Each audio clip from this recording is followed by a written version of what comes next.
નમસ્કાર વિદ્યાર્થી મિત્રો આપ સૌ કુશળ મંગળમાં હશો એવી હું આશા રાખું છું.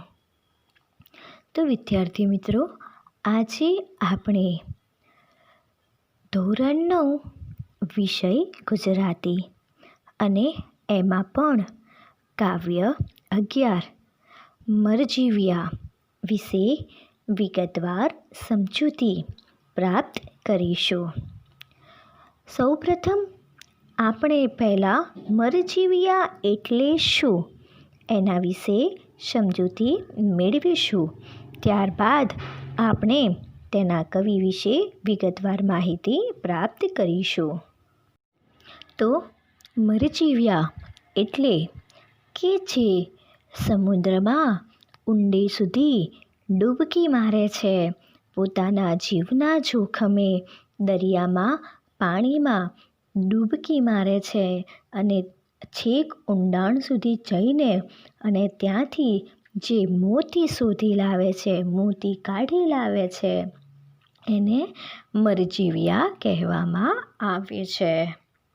આ કાવ્યમાં સંઘર્ષ એટલે કે સાહસ, મહેનત વિશે વાત કરવામાં આવી છે કે કઈ રીતે લોકો પોતાના જીવના જોખમે પણ મહેનત કરી, સાહસ કરીને અને પોતે એ સમુદ્રમાંથી મોતી શોધી લાવે છે.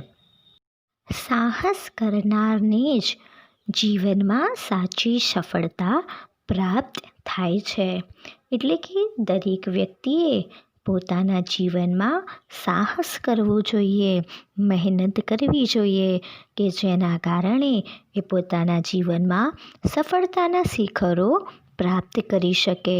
તો આ કાવ્યમાં પણ મરજીવ્યાને કઈ રીતે પોતાના જીવનમાં જીવના જોખમે સાહસ કરીને અને પોતે દરિયામાંથી મોતી શોધી લાવે છે એના વિશે વાત કરવામાં આવી છે.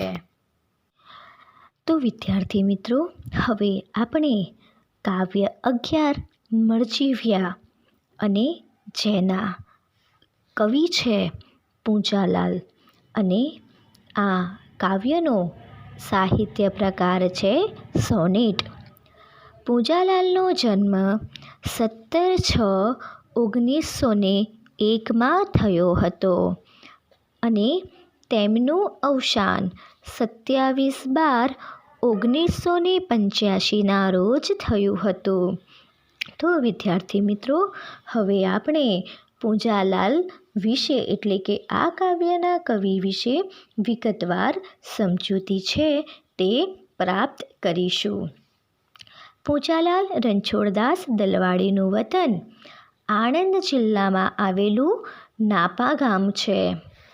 પૂંજાલાલના નામથી સાહિત્ય કૃતિઓ લખેલી છે. તેઓ કવિ તરીકે જાણીતા છે. તેમણે 1926થી શ્રી અરવિંદ આશ્રમ પાંડુચેરીનો વસવાટ કર્યો હતો.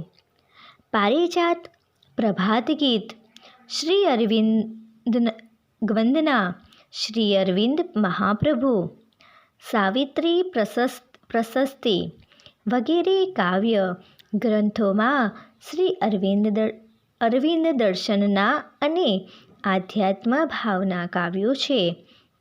તેમણે પ્રદેશપ્રેમ અને રાષ્ટ્રપ્રેમના કાવ્યો પણ લખેલા છે. એટલે કે જે શ્રી અરવિંદ છે એ પોતે એક કવિ તરીકે જાણીતા છે અને તેઓ અરવિંદાશ્રમ પાંડુચેરીમાં વસવાટ કર્યો હતો.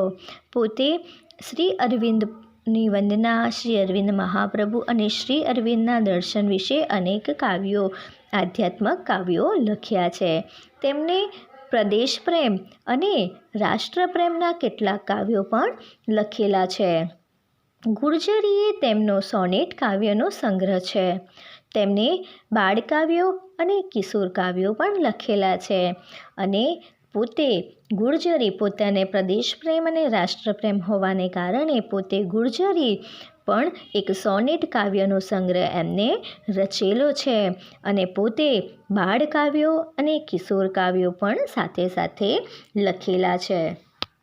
તો વિદ્યાર્થી મિત્રો, હવે આપણે કાવ્યની જે ટૂંકમાં સમજૂતી છે તેને પ્રાપ્ત કરીશું. મરજીવ્યા સોનેટ સ્વરૂપની કાવ્ય રચના છે. સોનેટ 14 પંક્તિનું છંદમાં લખાતું કાવ્ય સ્વરૂપ છે.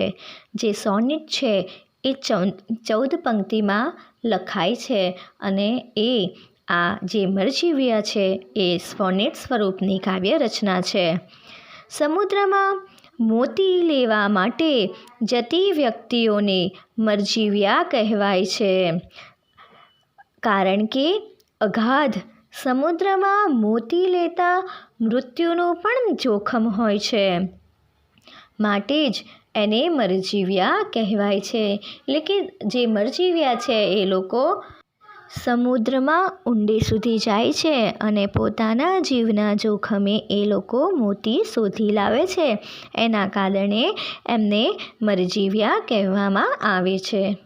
પ્રસ્તુત કાવ્યમાં ડર્યા વગર, અટક્યા વગર ઉત્સાહથી સમુદ્ર તરફ આગળ વધતા મરજીવ્યાનું વર્ણન છે. એટલે કે આ કાવ્યમાં ડર્યા વગર અને જરા પણ અટક્યા વગર અને પોતાના જીવનમાં ઉત્સાહથી એ પોતે સમુદ્ર તરફ આગળ જાય છે. એનું જે મરજીવ્યા છે એનું વર્ણન આ કાવ્યમાં કરવામાં આવ્યું છે. પ્રિયજનોની આંખોમાં આંસુ છે, પણ મરજીવ્યા એમ વાર્યા વળે એવા નથી. જે પોતાના પ્રિયજનો છે પોતે જાતે સમુદ્રમાં જઈ રહ્યા છે, એટલે એમના પ્રિયજનો છે એ દુઃખી છે, એમના આંખોમાં આંસુ છે, પરંતુ જે મરજીવ્યા છે એ તો વાળીએ પણ વળે નથી. એટલે ગમે તેટલું એમને રોકે છતાં પણ રોકાય તેમ નથી, કારણ કે એમને તો સમુદ્રમાં જવાનો ઉત્સાહ છે. એ દ્રઢ નિશ્ચય છે.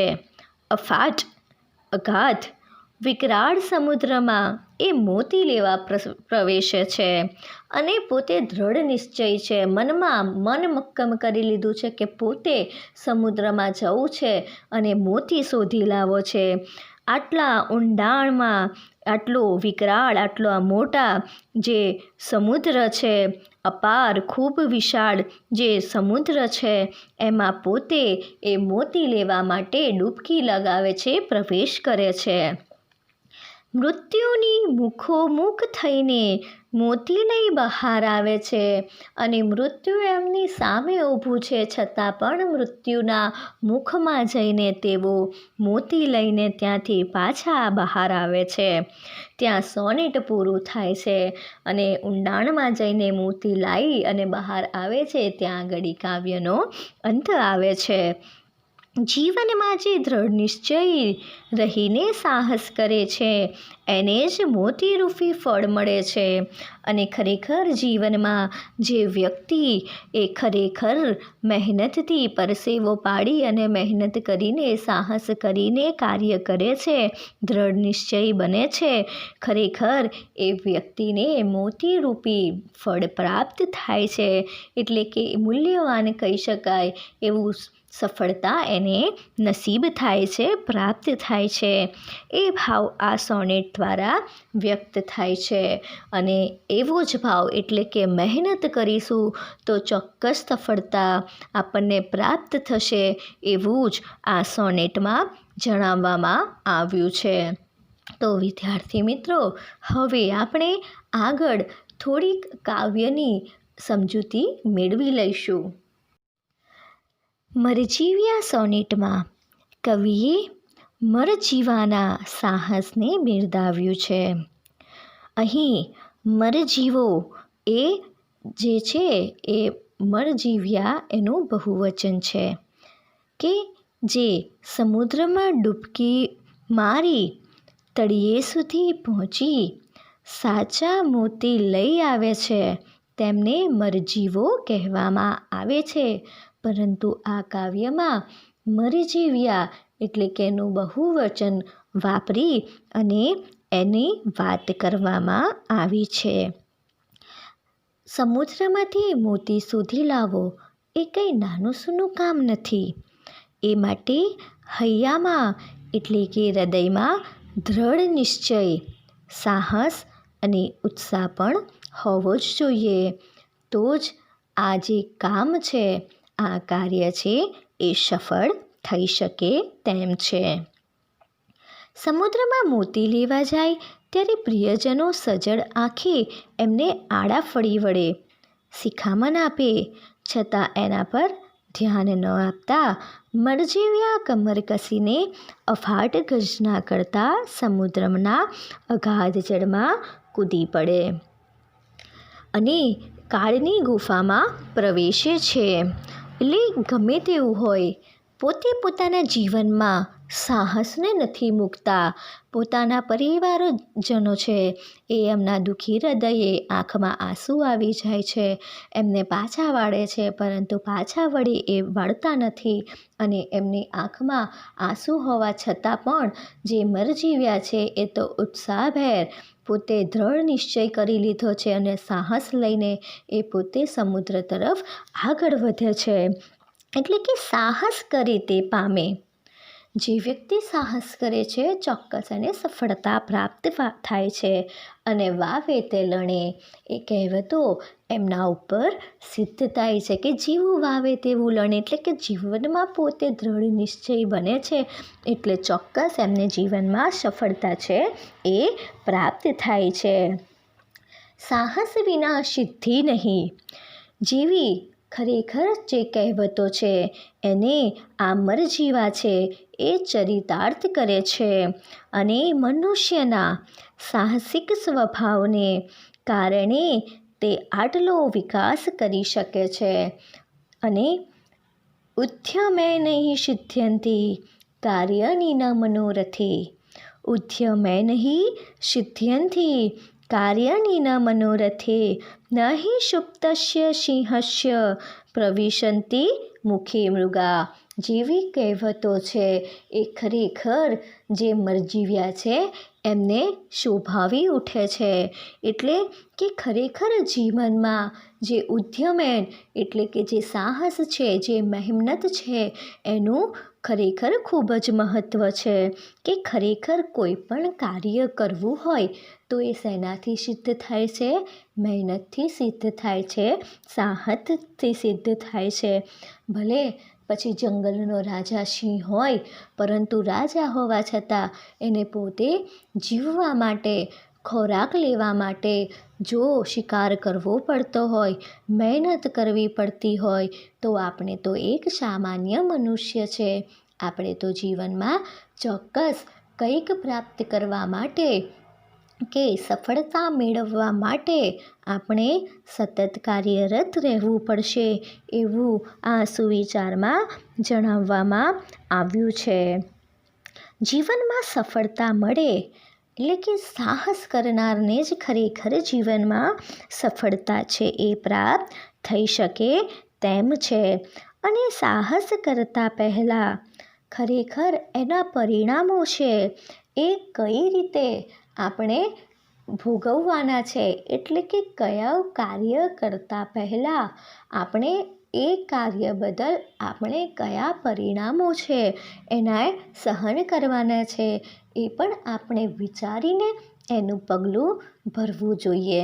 એટલે કે જો આપણાથી જે કાર્ય શક્ય બને છે આપણે એ કાર્ય ચોક્કસ દ્રઢ નિશ્ચયથી કરીશું તો આપણે આગળ વધીશું.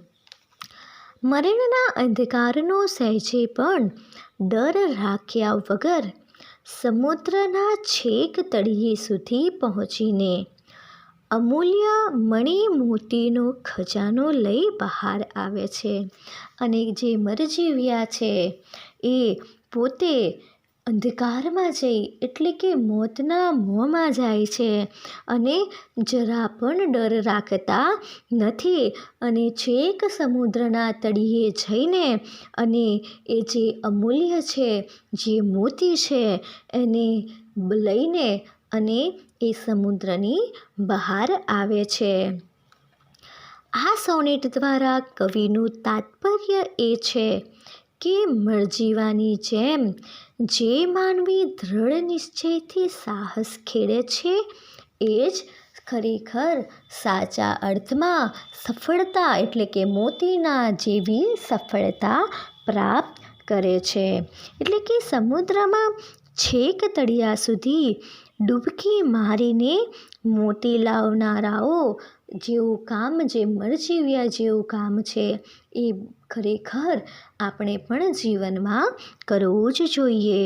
સમુદ્રના પાણી ઊંડા છે, એમાં અનેક હિંસક જે જળચર પ્રાણીઓ છે એમાં વાસ કરે છે, અને તેમ છતાં એમનું મન છે એ મક્કમ રાખે છે, દૃઢ નિશ્ચય બને છે. એમના હૃદયમાં ઉત્સાહ અને સાહસ છે એ અનેરો ભરેલો છે. તેમના પર પ્રિયજનોની શિખામણની કંઈ પણ અસર થતી નથી. એમનું જે લક્ષ્ય છે એ એક જ છે કે પોતે જરા પણ મનમાં ડર રાખ્યા વગર જીવના જોખમે એ દરિયામાં ઊંડે સુધી જાય છે અને ત્યાંથી મોતી શોધી લાવે છે. તેઓ મૃત્યુના મુખમાં પ્રવેશ્યા હોય અને સમુદ્રના અંધકારમય તળિયામાં ખૂંદી વળે છે. પોતે પોતાનું જીવન ખબર છે કે કઈ રીતે પોતે પાછા આવશે કે કેમ એ પ્રશ્નાર્થ છે, છતાં પણ પોતે સાહસ કરીને એ અંધકારમાં પ્રવેશે છે અને જે દરિયો છે, સમુદ્ર છે, એનું જે તળિયો છે એને ખૂંદી વળે છે અને એમાંથી મણિ મોતીનો અખૂટ ખજાનો છે એ મેળવીને બહાર આવે છે. મરજીવ્યાની જેમ મનુષ્યએ પણ જીવનમાં ગમે તેવા સંઘર્ષોનો સામનો કરવો પડે તો એનાથી સહેજ પણ ડરવું જોઈએ નહીં. જો મનુષ્યના મનમાં દૃઢ નિશ્ચય હોય અને જો એના હૃદયમાં ઉત્સાહ અને ખરેખર સાહસ હશે તો તે પોતાના જે નિશ્ચિત છે, જે નક્કી કરેલું જે લક્ષ્ય છે ત્યાં સુધી તે પહોંચીને જ રહેશે અને ખરેખર મણિ મોતી જેવી જે કિંમતી છે વસ્તુઓ છે એને શોધી લાવશે. એટલે કે ચોક્કસ જે સફળતા છે એને પ્રાપ્ત થશે. તો વિદ્યાર્થી મિત્રો, આપને આ કાવ્યની જે ટૂંકમાં માહિતી છે એ પ્રાપ્ત કરી લીધી. તો વિદ્યાર્થી મિત્રો, હવે આપણે જે આ કાવ્ય 11 મરજીવ્યા છે એના કાવ્ય વિશે વિગતવાર જે સમજૂતી છે તે પ્રાપ્ત કરીશું. સમુદ્ર બની ઉપડ્યા કમરની કશી રંગથી, અંટક મરજીવ્યા ડગભરત ઉત્સાહના, પ્રદીપ્ત નયનો અથાગ બળ ઉભરે અંગથી, મહારવ તણી દિશા પર ઠરી બધી ચાહના. તો વિદ્યાર્થી મિત્રો, આ કાવ્યમાં કવિ સમજાવે છે કે સમુદ્ર બની ઉપડ્યા કમરની કસી રંગથી, એટલે કે જે મરજીવ્યા છે એની વાત કરેલી છે કે તેઓ આનંદમાં આવીને હિંમતથી એ સમુદ્ર તરફ ઉપડ્યા.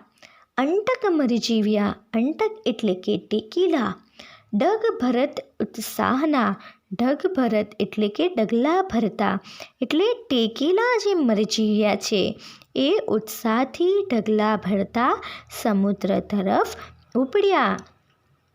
પ્રદીપ્ત નયનો, પ્રદીપ્ત એટલે કે પ્રકાશિત, ઉત્તેજિત કહી શકાય તેવા નયનો એટલે કે આંખો, અથાગ એટલે કે પાર વિનાનું, બળ ઉભરે અંગથી, બળ એટલે કે કહી શકાય કે જે તાકાત છે એ તાકાતની વાત કરેલી છે. ઉભરે અંગથી એટલે અંગમાંથી અતિશય તાકાત ઉભરાય છે એની વાત કરેલી છે. મહારવ તણી દિશા, મહારવ તણી એટલે ભારે મોટા અવાજની, દિશા પર ઠરી બધી ચાહના, ઠરવું એટલે કે સ્થિર થવું અને ચાહના એટલે કે ઈચ્છા. તો આ કાવ્યમાં કવિ કહે છે કે ટેકીલા જે મરજીવ્યા છે એ ઉત્સાહથી ડગલા ભરતા સમુદ્ર તરફ આગળ વધે છે અને પોતે આનંદમાં આવી હિંમતથી કામ કરવા માટે તૈયાર થયા છે. એમની આંખો કેવી છે તો એકદમ પ્રકાશિત છે, ઉત્તેજિત છે અને એમના જે અંગ છે એમાં અતિશય કહી શકાય એવું તાકાત ઉભરાતી નજર આવી રહી છે.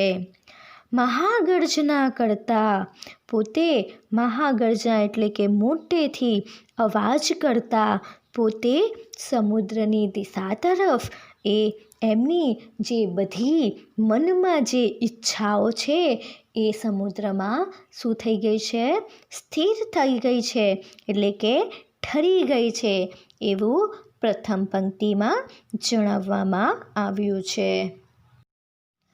ડર્યા પ્રિયજનો બધા સજલ નેત્ર આડા ફર્યા, શિખામંદીથી વૃથા જીવન વેડફો કાં ભલા, કહીથી વળગી વિનાશકાર આંધળી આ ભલા, પરંતુ દ્રઢ નિશ્ચય નહીં જ એમ વાર્યા વળ્યા.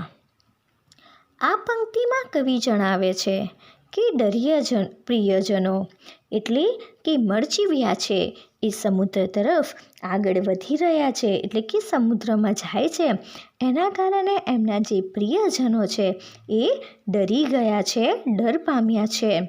બધા સજલ નેત્ર આડા ફર્યા. સજલ નેત્ર એટલે કે આંસુથી છલકાતી આંખ, એટલે કે જેટલા પ્રિયજનો છે એ બધા જ આંસુથી પોતાની આંખ છલકાઈ ગઈ છે અને એમને જતા રોકવા માટે એમની સામે આડા ફર્યા, એટલે કે એમની સામે આવીને ઊભા રહ્યા. શિખામંદીથી વૃથા જીવન વેડફો કાં ભલા. શું કહે છે કે એ જે શિખામણ છે એમના પ્રિયજનો છે, શિખામણ એટલે કે સલાહ આપે છે. વૃથા એટલે કે નાહકનું, વેડફો એટલે કે બગાડવું કાં તો ગુમાવવું, અને કાં એટલે કે શા માટે. એટલે પંક્તિમાં કહે છે કે જે પ્રિયજનો છે એ એમને સલાહ આપે છે, શિખામણ દે છે કે નાહકનું કે નકામું શા માટે તમે તમારું જીવન ગુમાવો છો. કહીથી વળગી વિનાશ કર આંધળી આ બલા. અને આગળ શું કહે છે કે વિનાશ કર એટલે કે વિનાશક, આંધળી એટલે કે અવિચારી, અને બલા એટલે કે ઉપાધિ કાં તો લપ. આ પંક્તિમાં કહે છે કે આ અવિચારી જે ઉપાધિ છે તમને ક્યાંથી આવીને વળગી, પરંતુ દ્રઢ નિશ્ચયી નહીં જ એમ વાર્યા વળ્યા. પરંતુ જે દ્રઢ એટલે કે મક્કમ, નિશ્ચય એટલે કે સંકલ્પ કરનાર, અને કહે છે કે જે દ્રઢ નિશ્ચય છે કે જે મક્કમ સંકલ્પ કરનાર છે તેવા જે મરજીવ્યાને ગમે તેટલું સમજાવ્યા છતાં ગમે તેટલું વાર્યા પરંતુ તે માન્યા નહીં, એટલે કે વળ્યા નહીં. તો આ પંક્તિમાં કહે છે કે જે મરજીવ્યા છે એ સમુદ્ર તરફ જતા એમના જે પ્રિયજન છે એ એમને જુએ છે અને પ્રિયજનો છે એ ડરી જાય છે અને તેઓ જે આંસુથી પોતાની આંખો જે છે છલકાઈ રહી છે અને એમને જતા રોકવા એમની સામે એટલે કે આડા આવીને ઊભા રહી જાય છે. એમને એ શિખામણ દે છે, સલાહ આપે છે કે નાહકનું નકામું શા માટે તમે તમારું જીવન ગુમાવો છો. આ અવિચારી ઉપાધિ તમને પાછી ક્યાંથી આવીને વળગી છે, પરંતુ જે મક્કમ સંકલ્પ ધરાવનારા છે, સંકલ્પ કરનારા જે મરજીવિયા છે એ પોતાના પ્રિયજનો સમજાવે છે છતાં પણ સમજતા નથી અને તેઓ વાળે પણ વળતા નથી, એટલે કે પોતાના પ્રિયજનોની વાત માનવા તૈયાર નથી એવું આ પંક્તિમાં કહેવામાં આવ્યું છે. ગયા ગરજતા અફાટ વિકરાલ રત્નાકરી, તરંગ ગિરિમાળ શા હૃદય ઉપરે આથડ્યા, હઠિયા ન લવ તોય સાહસિક સર્વ કૂદી પડ્યા, અગાધ જળમાં પ્રવેશ કીધ કાળને ગહ્વર. તો આ પંક્તિમાં કવિ જણાવે છે કે ગયા ગરજતા અફાટ એટલે કે ગરજતા એટલે કે ગર્જના કરતા, અફાટ એટલે કે પુષ્કળ, વિકરાલ એટલે કે ભયાનક અને રત્નાકર એટલે કે સમુદ્ર, દરિયો, સાગર કે રત્નોની ખાનરૂપી જે સાગર છે એને આપણે દરિયાને રત્નાકર કહીએ છીએ. તો શું કહે છે આ પંક્તિમાં કે જે મરજીવ્યા છે તેઓ અફાટ ગરજતા એટલે કે પુષ્કળ ભયાનક ગર્જના કરતાં કરતાં એ લોકો સમુદ્ર તરફ આગળ વધ્યા. તરંગ ગિરિમાળ શા હૃદય ઉપરે આથડ્યા, તરંગ એટલે કે મોજું, ગિરિમાળ એટલે પર્વતની લાંબી હારમાળા, શા હૃદય ઉપરે આથડ્યા, શા એટલે કે જેવા અને આથડ્યા એટલે કે અફડાયા. તો કહે છે કે ગિરિમાળ એટલે કે જે પર્વતોની હારમાળા છે તે સાથે મોજા અથડાય એમ એમના જે હૃદય છે ઉપર મોજા છે એ અથડાયા. હઠિયા ન લવ તોય સાહસિક સર્વે કૂદી પડ્યા. શું કહે છે કે હઠિયા ન લોય, લવ એટલે કે સહેજ પણ અને સાહસિક સર્વ કૂદી પડ્યા કે તેઓ ત્યાંથી મોજા અથડાયા છતાં પણ તેઓ સહેજ પણ ત્યાંથી ખસ્યા નહીં. સર્વે સાહસિકો એટલે કે જે દરેક મરજીવ્યા છે તે સમુદ્રમાં, અગાધ સમુદ્રમાં એટલે કે અગાધ જળમાં પ્રવેશ કીધ કાળને ગહ્વર. અગાધ એટલે ખૂબ ઊંડું અને કીધ એટલે કે કર્યો અને કાળને એટલે મોતને અને ગહ્વરે એટલે ગુફામાં. કહે છે કે સમુદ્રના જે અગાધ છે એટલે ખૂબ જ ઊંડા જે જળમાં છે જે એ મરજીવ્યા છે જાણે કાળની ગુફામાં દાખલ થયા હોય તેમ દરિયામાં કૂદી પડે છે. તો આ પંક્તિમાં જણાવે છે કે જે મરજીવ્યા છે તેઓ જે અફાટ એટલે કે પુષ્કળ, ગરજતા એટલે કે અવાજ કરતા, વિકરાળ જે ભયાનક સમુદ્ર તરફ આગળ વધે છે. ગિરિમાળા સાથે જેમ મોજા અથડાય છે એમ એમના જે હૃદય ઉપર પણ જે મોજા છે એ અથડાય છે છતાં પણ તેઓ સહેજ પણ ત્યાંથી ખસતા નથી. આ સર્વે સાહસિકો અને આ જે દરેક સાહસવીરો છે એ સમુદ્રના જે અગાધ એટલે કે ખૂબ ઊંડા જળમાં કૂદી પડ્યા અને જાણે કાળની ગુફામાં એ લોકો અંદર એટલે કે સમુદ્રની અંદર દાખલ થયા એવું આ પંક્તિમાં સમજાવવામાં આવ્યું છે. ખૂંદ્યા મરણના તમોમય તળો અને પામ્યા, અખૂટ મણી મોતી કોષ લઈ બહાર એ આવ્યા. આ પંક્તિમાં શું કહે છે તો ખૂંદ્યા મરણના તમોમય એટલે કે અંધકારમય, તળો એટલે કે તળિયું જે કહે છે કે જે મરજીવ્યા છે તેઓ મૃત્યુના અંધકારમય તળિયા ખૂંદી વળ્યા. અખૂટ મણી મોતી કોષ લહી બહાર એ આવ્યા. અને અખૂટ એટલે કે ખૂટે નહીં તેવું, મણી મોતી કોષ એટલે કે મણી અને મોતીનો ખજાનો લઈ બહાર એ આવ્યા. એટલે કે તેઓ મરજીવ્યા છે, તેઓ મૃત્યુના જે અંધકારમય છે એ તળિયા એટલે કે દરિયામાં ડૂબકી લગાવે છે અને ડૂબકી લગાવી અને સમુદ્રના તળિયે જે મોતીનો ખજાનો છે એ લોકો તળિયા ખૂંદીને અને એ અખૂટ એટલે ખૂટે નહીં એવો જે મોતીનો ખજાનો છે એ લઈને એ સમુદ્ર એટલે કે દરિયામાંથી બહાર આવે છે અને ત્યાં કાવ્યનો અંત આવે છે.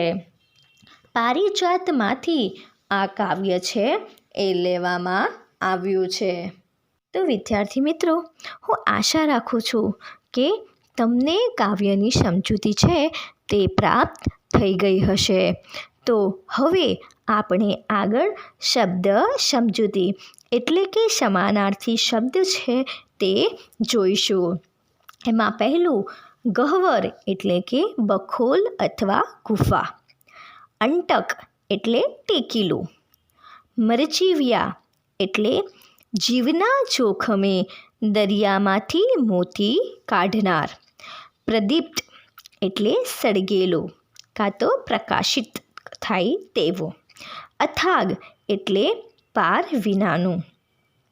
સજલ નેત્ર એટલે આંસુ ભરેલી આંખો. અફાટ એટલે અપાર અથવા ખૂબ વિશાળ. રત્નાકર એટલે સમુદ્ર કાં તો દરિયો અથવા રત્નનો સમૂહ. અગાધ એટલે અતિ ઊંડું. તળો એટલે તળિયા. અખૂટ એટલે ખૂટે નહીં એવું, અપાર. વારવું એટલે અટકાવવું. હવે વિરુદ્ધાર્થી શબ્દ. ઉત્સાહ તો નિરુત્સાહ. વિકરાલ એટલે સુંદર. તમોમય એટલે તેજોમય. હવે તળપદા શબ્દો. વૃથા એટલે નકામું. કીધ એટલે કીધો. તળ એટલે તળિયું. હવે સ્વાધ્યાય. એમાં પ્રશ્ન 1. પ્રશ્નની નીચે આપેલા વિકલ્પોમાંથી સાચો વિકલ્પ પસંદ કરી ખરાની નિશાની કરો. એમાં પહેલું, મરજીવ્યાના પ્રિયજનો માટે નીચેનામાંથી કઈ બાબત લાગુ પડતી નથી? એમાં ઓપ્શન એ, રડતા રડતા આડા ફર્યા.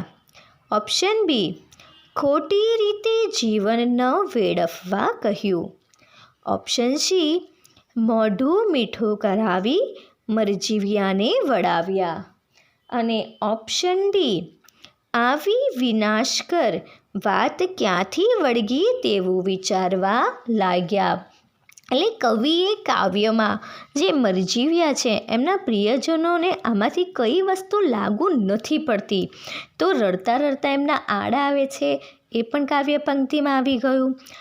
ખોટી રીતે જીવન ન વેડફવાનું પણ પ્રિયજનો એમને કહે છે. તો મોઢું મીઠું કરાવી મરજીવ્યાને વાળ્યા એવું કાવ્યમાં કવિ જણાવે છે. આવી વિનાશકાર વાત ક્યાંથી વળગી તેવું વિચારવા કહ્યું એવું પણ પંક્તિમાં જણાવવામાં આવ્યું છે. તો પ્રિયજનો છે એ કઈ બાબત નથી લાગુ પડતી? તેનો સાચો જવાબ છે ઓપ્શન સી, કારણ કે એમને મોઢું મીઠું કરાવી મરજીવ્યાને વળાવ્યા એવી વાત આ કાવ્યમાં કરવામાં આવી નથી. હવે બીજું, મરજીવ્યા દરિયામાંથી શું શોધી લાવ્યા? ઓપ્શન એ, ક્યારેય ન ખૂટે તેટલા મણી મોતીનો ખજાનો. ઓપ્શન બી શંખ અને છીપલા, ઓપ્શન સી જહાજનો કાટમાળ, ઓપ્શન ડી ખાલી હાથે પાછા ફર્યા. તો જે મરજીવ્યા છે એ દરિયામાંથી શું શોધી લાવે છે? શંખ છીપલા કે પછી જહાજનો કાટમાળ કે ખાલી હાથે પાછા આવે છે? એવું તો છે જ નહીં. તેનો સાચો જવાબ છે ઓપ્શન એ, ક્યારેય ન ખૂટે તેટલા મણિમોતીનો ખજાનો શોધી લાવ્યા છે.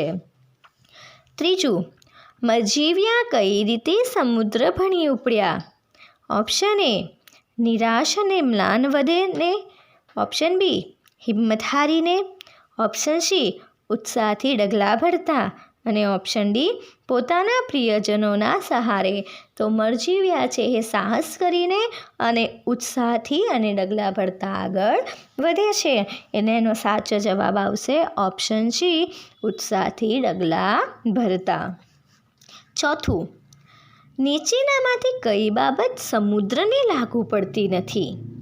તો ઓપ્શન એ, ડુંગરા જેવડા મોજા ઉછાળતો હતો, ઓપ્શન બી તાગ ન આવે તેટલું અતિ ઊંડું જળ હતું, ઓપ્શન સી અફાટ અને વિકરાલ સમુદ્ર ગર્જના કરી રહ્યો હતો અને ઓપ્શન ડી સમુદ્રનું જળ છીછરું હતું.